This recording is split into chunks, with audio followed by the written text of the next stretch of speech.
Right, guys, welcome back to my YouTube series. It's Enron here with Stewart Grand Prix. We're here for the Monaco Grand Prix, the crown jewel, but unfortunately none of our sponsors will be having any hospitality at this race. They'll be swimming in the lake or in the sea, but with no boats, so that's just the way they're going to have to deal with it, to be honest with you. So thanks very much for the feedback the last few episodes. We'll get a double upload out today and another double one out tomorrow. But let's have a look at everything here in terms of the news firstly, and we'll go from there. So the first thing we will look at here, of course, Ferrari have managed to sign Blondes as their team sponsor, with McLaren taking Winfried Frentzen taking 3 races in a row. All of a sudden he started to blitz the competition. What a great driver he is indeed. He took pole position as well, but it was actually Ricardo Rossi who took fastest lap. Williams had both the drivers on the podium of Villeneuve and Nakano. Denez, of course, our first retirement of the season. To be honest, I've one retirement in 10 when you think about like 5 races, so 10 chances to retire, only 1 in 10 for the 1999 or any of these seasons. That was unheard of. Williams and Shell, a new major alliance, so that's a liquid gold, so that means a work still there for Williams. McLaren taking 4th and 5th in the race. Can't remember exactly whether it was Schumacher or Irvine ahead of who, but all that matters is McLaren were in the top part of that. Mika Hakkinen has signed for Sauber, so that's a really good signing for Sauber. Not so sure about Mika Hakkinen himself, but the game doesn't always make sense. And of course, we signed this guy, Pete Johnson, as our test driver for next season. As we already mentioned, Rossett with the fastest lap. Williams with another pit error. But Jordan have signed SKF to their sponsorship roster. And yeah, I've sold my shares for too low a price. Yes, I have. Rip me. Well, that was it anyway, guys, in the last race. We made a profit of 3 million, but we didn't really. It was actually a profit of 2.8. Because, well, 3 million, but we actually sold them for like 3.2, 3.3. I think we made a 2 million loss last race. So we'll figure this out now in a second. So let's have a look at the books from the last race. And let's work this out. I'll work this out on my phone at this moment in time. So yeah, as you can see here, guys, we made 4,735,749, and we will minus the 3,230,000 from that. So we actually made a profit, or we actually made income of 1.5 million last race, and we lost 1.73. So we're making a loss now of 230,000 per race. Okay, so roughly speaking. Okay, so let's just say it's 240. Actually, we expect it to be 250. So we're almost bang on what we're expecting to lose per race. So we should be okay to last this season. We'll find out what the price of the shares are there now as well. Let's have a look. Shares are 100k, so they're slightly higher. So guys, let me know. Do you think we should sell them now? Obviously, by the time you see this video, I'll be done and I wouldn't have sold them. But was it a good idea? We probably should have sold them for that 130k or whatever it was. I'm gonna see what the next one is. If it's higher than 100k next race, I'm going to sell the remaining 15% just to secure next season. So yeah, let's have a look at our our mailbox then. So Johnson signed for us for next season, of course. TV Advantage deal. So this will be really... Yes, we've got the Buzzing Hornets deal, guys. You can see it right here. We've done it. Well done to you guys in the comments. This is on you as well. We've done this together. We've gotten that Buzzing Hornets deal. That's going to save our team. And we also got the Ford partnership deal as well. Ford are close to doing a deal with Williams, but screw Williams. We're getting that deal done with Ford. This is absolutely amazing. All we have to do now is finish this season off. You can see there our position in the championship's gotten worse. Yeah, but that doesn't really matter anymore because we have just signed Buzzing Hornets for next season. So for now, we're going to take all of this away. Let's not worry about that. We're also going to sign this partnership deal. This is for 2 seasons, guys. 2 seasons. This is incredible. So we're going to take these away as well. And for now, we're going to focus on both these deals. We haven't got any of these fuel guys on board. Whoa. Wait, what? Huh? Oh, we have a fuel deal. Sorry. I was wondering. I was like, hold on a second, is this possible? How can a fuel deal be gone with every single freaking team? That would have been heartbreaking if that happened. But yeah, okay. So as you can see, look, Bridgestone have the better dry weather tires. So we're going to go with Bridgestone, and we're going to lob on a good 30% for now. 25% even. This isn't too vital. If we get a customer deal here, I don't really care. The main thing is we have now secured not only the partner deal with Ford, but we've actually got a team deal next season with Buzzing Hornets. This is absolutely incredible. So yeah, that's what we're going to do for now. So let's have a look. So we have this deal with HSBC. We also have the one with Pia here. What should we do? I guess since we've already got the deal started, let's throw on 25% onto both these guys. And what we'll do, since HSBC are paying us slightly more, we're going to use that TV advantage deal with HSBC. Let's see if we can get this deal done with HSBC this race or next race. The other thing we're going to do then, we're going to start looking at the lower down sponsors as well, because they're much easier to sign. So we're going to throw 5% onto each of these for now.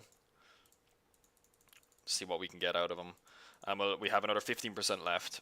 So we'll also see if we can get one of these guys on board.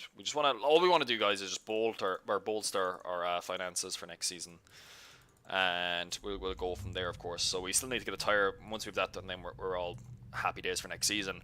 So we're back earning 1.4 million next season as opposed to 500k at the moment, but that will start going down a little bit. So that's another thing we need to factor in as well. So I mean, like, we're going to be earning almost 3 times the amount next season, and that will be the difference between us surviving and us being a mid-table team. And I'll add to that as well, we're going to have a good car next season, which is going to be a difference maker on top of that as well. So yeah, guys, this has been a really positive episode so far, and I hope you enjoy it, because you're the ones who made this possible. The Monaco Grand Prix, of course, is going to be another cheap Grand Prix for us. But the other thing we need to remember from the last race, guys, the 2000 regulations have been released. Let's forget about traction control. We have no interest in that. The only thing we're focusing on right now until the end of the season is this. We're going to build this up all the way that we can, and that's it. So the good news for us is, of course, Denise retired really early, which means that we don't have to spend anything. Or sorry, we don't have to actually work on our spares too much. So what I'm going to do for now, because their likelihood is we will have to use spares at some stage, we're just going to buy out these spares. They're still 33%, 60k per race. Look, we'll do it, because, the spares are actually what we're losing out most of our money on at the moment. That's 150, so that's 180, but in the last race, 165k, we made a loss of 250k. So, the spares are, if we take away the spares, that's 90k we would only be losing per race. So that's the big thing there we need to look at.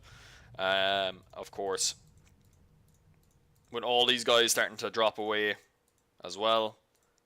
Sorry, I'm flicking through these very quickly. I just want to see what the morale is. So these are quite low. Design's quite low, so that won't happen very quickly. But anyway, that's that done. It is all starting to look a lot better for us next season. So let's get into Monaco. Maybe you can throw up a few surprises for us. Let's have a look.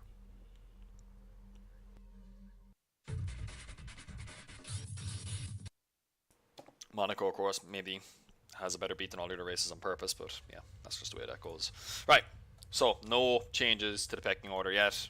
No one has had any injuries or anything like that, thank God. So let's have a look at qualifying. Are we going to qualify at the back of the grid, or are we going to be able to peck Minardi? Let's find out. So we've gotten both Minardis by the looks of it. That's fantastic for us. Only by a tenth of a second for Barrichello, and Denise by only like about half a tenth from Haberfeld. But Haberfeld consistently, well, not consistently, but he showed up Ralf Schumacher a few times already this season. So, as you can see there, another pole position for Heinz-Harald Frentzen from Ricardo Rosset. Jacques Villeneuve not too far away, though, in the Williams. Irvine and Michael Schumacher both getting the jump on Nakano, with the Jordans, Benettons, and Saubers all lined as third all the way down the grid. You got the Tyrrells, Arrows, Prost. So, it's basically two of a kind, all the way down all the way up, rather, until you get to the Williams and Ferrari, or McLarens. And you have to say, I would probably say that Nakano just isn't performing to expectations, but also maybe Villeneuve is getting a little bit more out of the car. I reckon that McLaren Williams is quite close, actually. But yeah, let's hop in now to the race, a very dry race again. So not much is going to happen here, but what we always do in Monaco, we always try and one-stop it, because tyres don't wear as much in Monaco, I find, personally.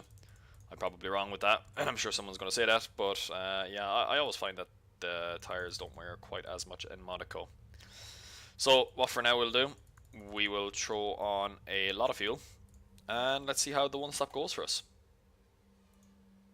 Good race for us. We get both Minardis again, and we end up double finish once again. But it's Heinz-Harald Frentzen with his 4th win in succession. He's starting to become very, very dominant in that Ferrari. What a signing he was, I mean, you have Michael Schumacher, yeah, but he's 24 million at least a season, with Frentzen only being like, I don't know, 3, 4, 5 million, something like that. And you're still getting these performances, probably even better than Schumacher, because, I don't know, I always feel like Schumacher retires a lot.